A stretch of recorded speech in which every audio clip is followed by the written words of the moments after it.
I need y'all to reason with me. Just give me a few minutes and listen. All right. So it's three places to where we get our confidence from, right? In the black community, which is really a false sense of confidence, right? Is our ability to fuck a nigga up, you know what I'm saying?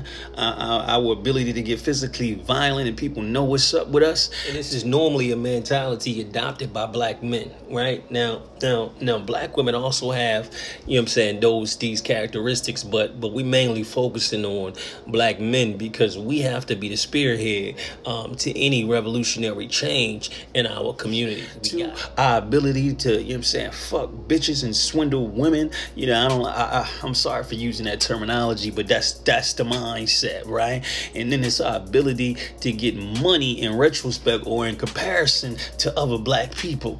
Not being competitive in the global marketplace, because this thing is a race and you are in a racial construct, and your race is being the original black man in America, right? So instead of running a race against Chinese people or Asians and Arabs and Latinos and against Caucasians, we run the race against each other, against people that's on the same team. Imagine you being on a basketball team, right?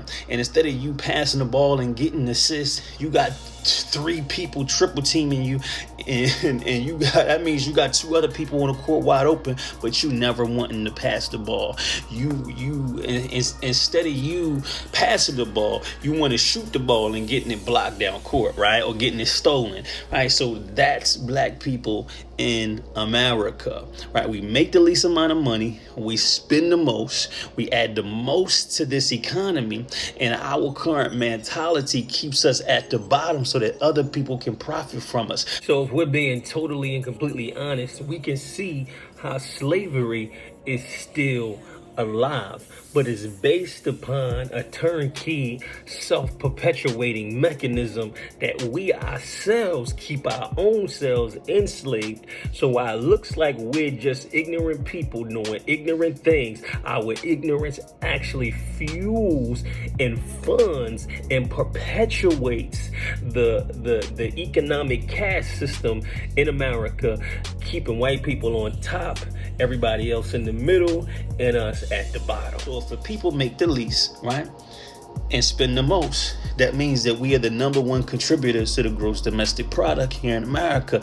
We add the most to this economy. That means that our unity could damage, not necessarily this economy, but it could damage the status quo in corporate America, right? That we could literally topple corporations and companies that depend on the black spending dollar. I mean, have you seen commercials lately? You know, most of it is geared toward promoting to you, marketing to you, using our music as the background, you know, or as the cross branding mechanism to get to your dollars that's in your pocket, because you spend the most money out of anybody on the face of this planet, the fastest, the quickest, and you don't spend it with people that look like you spend it with the competition. But since you're not in this race called life, right, you give your sustenance to everybody else, meaning that we live in the ghetto, but it's a self-created ghetto, not based upon lack, but based upon the lack mentality. It's like, as soon as we get it, we got to get it off of us. You feel me? In 6 to 8 hours, we done gave it to everybody else that don't look like ourselves. So that's really the problem when it comes to black America. So we're not really broke. What we are is in a state of disunity.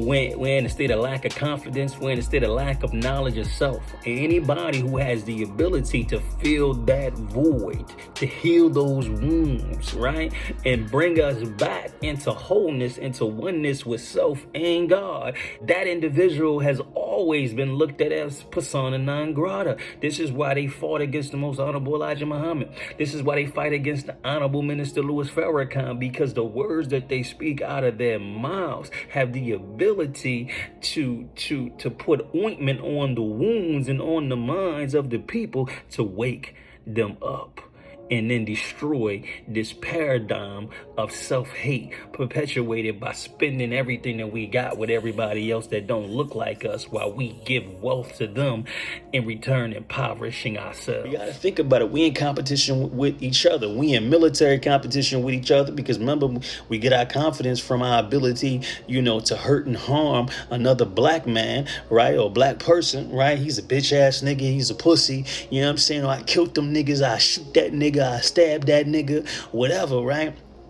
And our ability, right, to destroy our family structure by, yeah, I fucked that bitch, she got some good ass pussy, I fucked her too, I fucked her too. Now you got 3, 4, 5 baby mamas out there, you feel me, you can't take care of them, you don't got the economic means to do so, and now, man, he's all in your pockets, with the whole child support program, and then your ability to get money, but not in a legitimate way, not in a way that creates more opportunities for black people, but in a way that destroys and degrades your own community.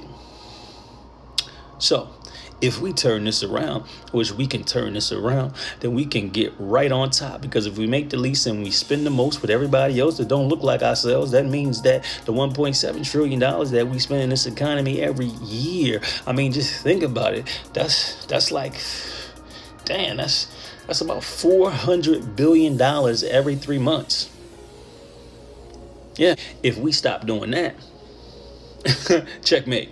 That means that we checkmate the globe. You feel me? We like the 6th, 7th, or 8th wealthiest nation in the world if we were a sovereign, separate a nation with our own constitution, our own land and borders and military and government and everything else that constitutes a society, a government, a state, right? A country. So just think about that, black people. You know what I'm saying? We're in a self-perpetuated box that some people might call our graves, our own casket. But who placed us in this casket? But while you think about who placed you in this casket, think about who gonna get you out of it. Us.